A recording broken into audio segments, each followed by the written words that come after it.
কামরূপ কামাখ্যায় আসিলাম, সেইখানে সিদ্ধি লাভ করছি। দাদা ভাই 3 বছর বয়স থেকে রোল, তুই তো জানিস আমার অ্যাকশন। তুই তো জানোস আমি 3 বছর বয়স থেকে কামরূপ কামাখ্যায় ছিলাম, সেইখানে সিদ্ধি লাভ করছি। এখন আমি অনেক অলৌকিক শক্তির মালিক। পানির উপর দিয়ে হাইটে যেতে পারি, পশু পাখির কথা শুনতে পারি। আর মাইয়াগো পেটে বাচ্চা, এটা তোমার জন্য পানি ভাত। তুই কোনো চিন্তা করিস না, তোর বৌমার বাচ্চা হইব।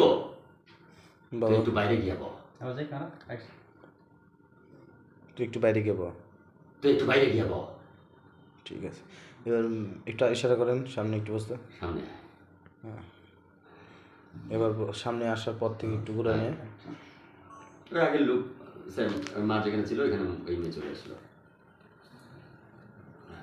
আচ্ছা আমি বলি, হ্যাঁ সামনে যখন গেল হ্যাঁ। আপুর ক্লোজ দিলাম, আপনাকে গেল, যাওয়ার পরে যতটুকু দিছিলেন ওটা কি সব ঠিকঠাক ছিল? একদম তো ডাইরেক্ট ইয়ার ডাকবেন মানে